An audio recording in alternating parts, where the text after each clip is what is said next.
और चलिए शुरुआत 10 बजे की 10 ब्रेकिंग के साथ कह रहे हैं। पहली बड़ी खबर आपको बता दें, लोकसभा में वित्त मंत्री निर्मला सीतारमण एनडीए के तीसरे कार्यकाल का बजट पेश करेंगी। सुबह 11 बजे लोकसभा में पेश करेंगी बजट। वित्त मंत्रालय पहुंच चुकी है निर्मला सीतारमण और पूरे देश की निगाहें इस साल बजट और उसमें होने वाली घोषणाओं पर टिकी हुई है। सभी को इंतजार है कि वित्त मंत्री निर्मला सीतारमण के पिटारे से उनके लिए कौन कौन सी राहत योजनाएं सुविधाएं सामने आएगी। बजट पेश होने से पहले कल पीएम मोदी ने भी कहा था कि जो गारंटीज हमने दी है उसे हम जमीन पर उतारने का समय है।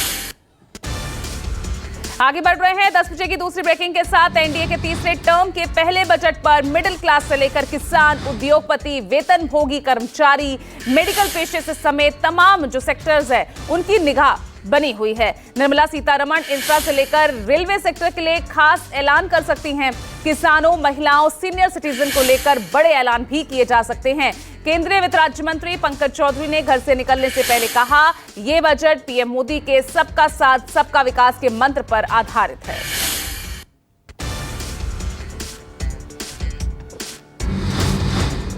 आगे बढ़ रहे तीसरी ब्रेकिंग। बजट पेश होने से पहले अच्छी बढ़त के साथ खुला शेयर बाजार। शेयर बाजार ने की है तेज शुरुआत। सेंसेक्स 236 अंक उछला, निफ्टी में भी बढ़त। सुबह 9:15 पर शेयर बाजार खुलते ही 236 अंक की मजबूती के साथ 80,738 के लेवल पर कारोबार करता दिखा। वहीं नेशनल स्टॉक एक्सचेंज का निफ्टी भी 51 अंक की बढ़त के साथ 24,560 के पार पहुंचा। आज पेश होने वाले बजट से शेयर बाजार और निवेशक दोनों को ही काफी उम्मीदें हैं।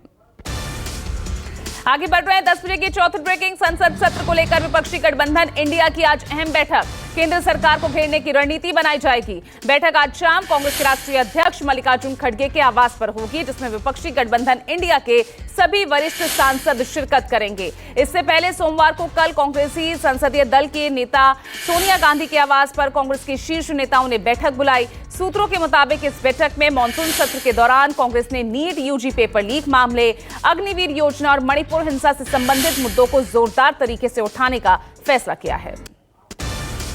आगे बढ़ रहे हैं, पांचवी ब्रेकिंग सामने आ रही है। सीएम योगी ने कल वाराणसी में मंडलीय समीक्षा बैठक की, जिसमें मंडल के सभी विधायकों, एमएलसीज को बुलाया गया। बैठक में सुबह सपा अध्यक्ष और कैबिनेट मंत्री ओम प्रकाश राजभर शामिल नहीं हुए। राजभर मीटिंग में शामिल ना होकर लखनऊ में डिप्टी सीएम केशव प्रसाद मौर्य से मिलने उनके आवास पर पहुंच गए। दोनों के बीच करीब 1 घंटा मुलाकात चली और उसके बाद दोनों ने हंसते हुए फोटो खिंचवाकर सोशल मीडिया पर पोस्ट भी डाली, जिसके बाद से यूपी के सियासी गलियारों में सियासी हलचलें बढ़ती नजर आ रही हैं। आगे बढ़ रहे हैं 10 बजे की अगली ब्रेकिंग। नीट यूजी मामले को लेकर सुप्रीम कोर्ट में आज भी सुनवाई जारी रहेगी। नीट मामले पर सुप्रीम कोर्ट आज फैसला सुनाएगा। कल की हियरिंग में सुप्रीम कोर्ट ने फिजिक्स के सवाल नंबर 19 पर आईआईटी दिल्ली से जवाब मांगा है। सुनवाई के दौरान सीजेआई डीवाई चंद्रचूड़ की बेंच ने स्पष्ट कर दिया कि बड़े पैमाने पर पेपर लीक साबित होने की स्थिति में ही नीट यूजी दोबारा करवाया जाएगा। आपको बता दें कि कल सुप्रीम कोर्ट में नीट यूजी से संबंधित 40 याचिकाओं पर सुनवाई हुई थी। आगे बढ़ रहे हैं 10 बजे की अगली ब्रेकिंग। महाराष्ट्र से जहां विधानसभा चुनाव को लेकर राजनीतिक दलों की तैयारियां तेज होती नजर आ रही है, इस बीच राज ठाकरे की मनसे ने बड़ा ऐलान किया है। मनसे विधानसभा चुनाव में 200 से 225 सीटों पर उम्मीदवार उतारेगी। आपको बता दें कि मनसे ने लोकसभा चुनाव में अपने उम्मीदवार नहीं उतारे थे। बीजेपी शिवसेना के साथ उम्मीदवारों के लिए प्रचार प्रसार किया था।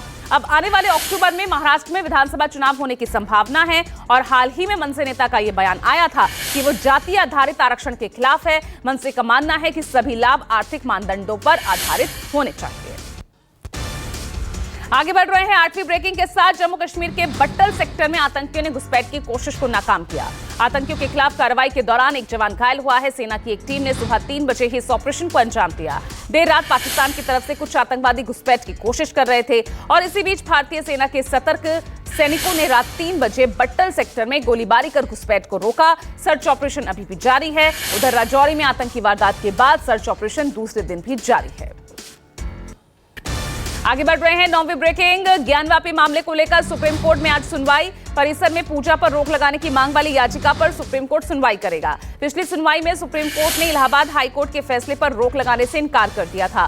कोर्ट ने व्यासजी के तहखाने में पूजा के खिलाफ मस्जिद पक्ष की याचिका पर ट्रायल कोर्ट की याचिकाकर्ता को नोटिस जारी किया था। आपको बता दें कि मुस्लिम पक्ष की अंजुमन इंतजामिया कमेटी ने इलाहाबाद हाई कोर्ट के फैसले के खिलाफ सुप्रीम कोर्ट में याचिका दायर की थी। आगे बढ़ रहे हैं 10 बजे की 10वीं ब्रेकिंग। आईएनएस ब्रह्मपुत्र में लगी आग के बाद एक तरफ जहाज झुक रहा है। नेवी डॉकयार्ड में मेंटेनेंस के समय यह हादसा हुआ था। डॉकयार्ड में तैनात फायर फाइटर्स की मदद से शिप के क्रू ने कड़ी मशक्कत के बाद आग पर काबू पाया।